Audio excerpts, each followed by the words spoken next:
individuals in our country are our kids. And for those of you who are not educators, if you give to us daily your children, we take that responsibility very seriously, because together with you, we have the opportunity to actually influence and shape the future with the children that we have the honor of working with daily. And for me, the honor that I have working with these 21 teachers and the other 8,000 teachers in Contra Costa County. So again, a round of applause for these wonderful teachers.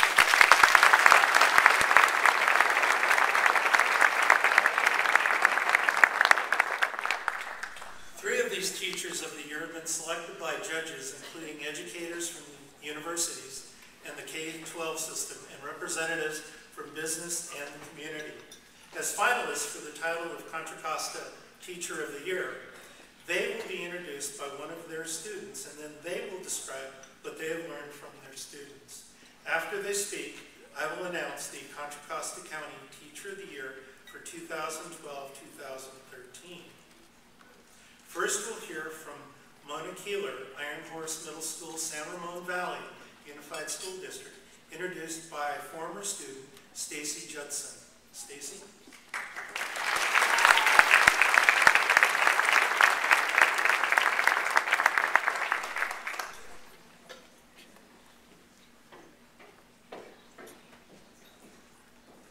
Good evening.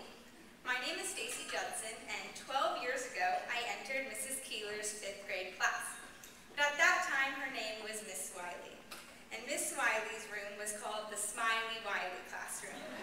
And as I entered the classroom door for the first time, her room was covered with big, huge, yellow, smiley faces. And even though I'm now a college graduate, I still remember 5th grade like it was yesterday. She would walk in the door every day with a huge Diet Coke in hand, a huge smile on her face, and a positive comment to share each day. My fondest memories include learning economics and the value of $1 from our classroom market using Smiley Wiley bucks, colonial days where we dressed in our outfits from the 1700s and learned about life in early America, and the public speaking project where we took the persona of a famous American, where I was Eleanor Roosevelt and dressed in fur with a fancy hat and everything. 5th grade was a major milestone of change and growth, and Mrs. Keeler helped me mature from a child to a young woman. I was always petite, just like her, and she taught me that the stature of our body is not as important as the size and strength of our heart, and how it can apply the tools of education as we mature. I now fully understand the importance of her life lessons. Now, 12 years later, Miss Wiley is Mrs. Keeler, and she continues to share her skills and talents with middle school students, spreading her positive attitude just like she did for me in the 5th grade. She was and still is my favorite teacher because of the way she connects to her students, the way she is always so excited to start each day, and the way she brings actual smiles and not just those smiley wileys everywhere she goes. With great admiration and honor, I am pleased to introduce to you an incredible teacher, my mentor, and my friend, Miss Mona Keeler.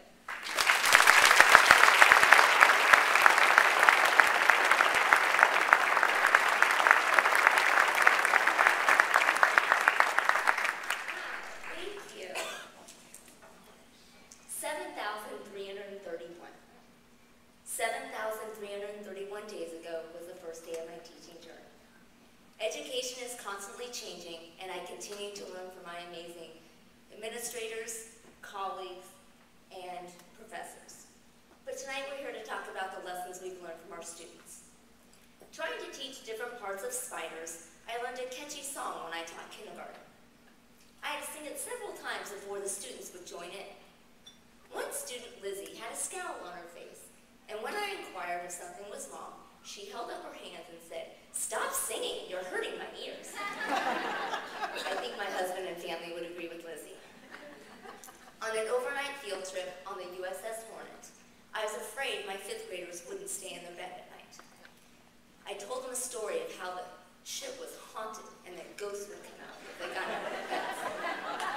The next day, my students told me they knew I made up the story.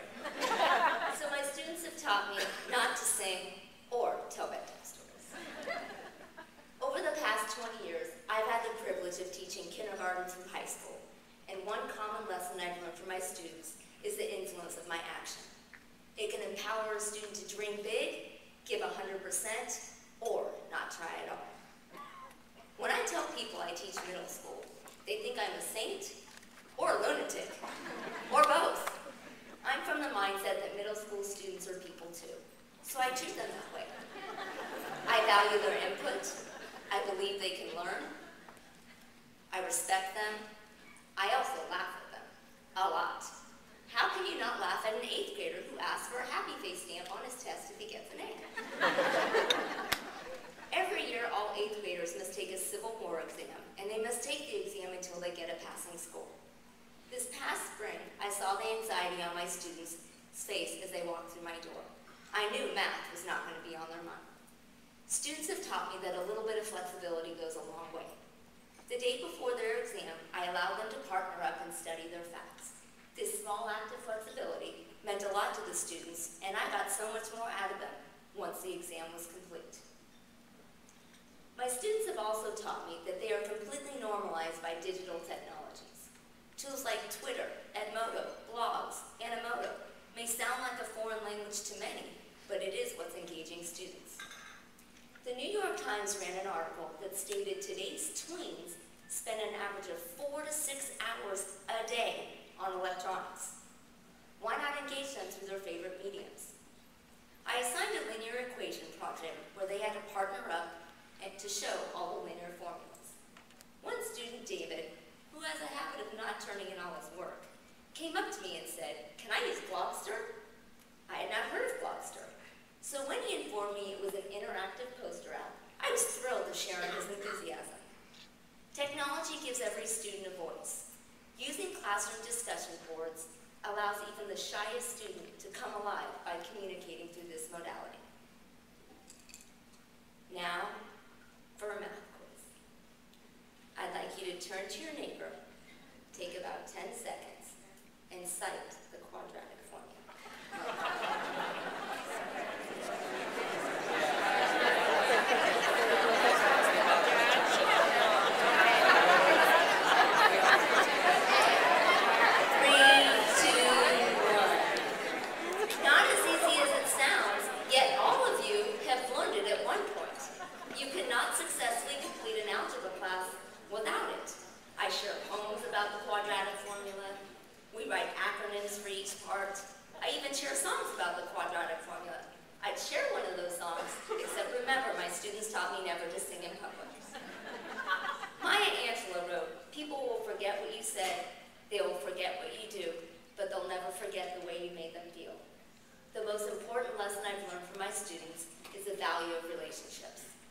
Keeping in touch with former students, like Stacy, and seeing the path that they have followed is what brings a smile to my face and reminds me why I went into teaching.